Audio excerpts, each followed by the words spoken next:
কচুরলতি কচুরলতি, তুই করলি রে ভাই গরিব মানুষের গতি।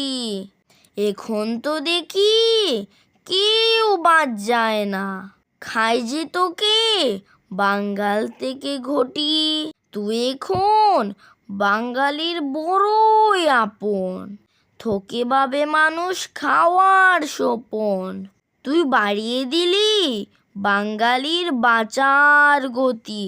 এখন দেখি তোকে হাটে বাজারে বেচছে তোকে লোকে হাজারে হাজারে। এতদিন তো পড়েছিলি মাটির তলায় ভীষণ অবহেলায়, ক্ষেত কামারের আনাচে কানাচে। এখন তোকে খেয়েই সব মানুষের তৃপ্তি মিটে।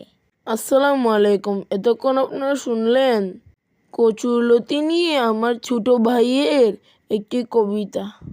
এই কচুরলতিকে আমরা লতা বলি। যাই হোক, এবার মূল কথায় আসি। এই যে দেখছেন ঝোপঝাড়, এটা কিন্তু আসলে কোনো জঙ্গল নয়, এটা আমাদের বাসার পাশেই একটা ক্ষেত। কেউ পরিষ্কার করে না বিধায় জায়গাটা ঝোপঝাড়ে ভরে গেছে। বর্তমানে আশেপাশে অনেক বাসাবাড়ি হওয়ার কারণে বৃষ্টি হলে পানি নিষ্কাশনের কোনো ব্যবস্থা নেই, যার কারণে বাসার চতুর্দিকে পানি থাকে। এখন শুকনা সিজন, তাই জায়গাটা শুকনো। এই যে দেখছেন অনেকগুলো কচু, তার গোড়া থেকেই লতা জন্ম নিয়েছে। এই লতাগুলোকে আমরা টানের লতা বলি। এই লতাগুলো একটু চিকন ধরনের হয়, তাই খেতে অনেক মজা। এই লতাগুলো শুকনো জায়গায় হয়, আর পানির মধ্যেও অনেক লতা হয় যেগুলো একটু মোটা ধরনের, যা বাজারে খুব বেশি পাওয়া যায়। কিন্তু এই মোটা লতাগুলো এই লতার মতো খেতে এত স্বাদ না। আপনারা এইরকম শুকনো জায়গার কচু থেকে লতা নিয়ে খেয়ে দেখবেন আমি ঠিক বলেছি কিনা। আর এজন্যই আমরা এত কষ্ট করে লতাগুলো এনেছি।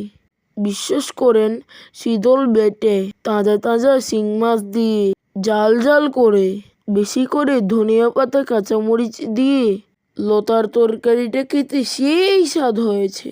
লতা যাদের প্রিয় নিশ্চয়ই তাদের জিভে জল এসে গেছে।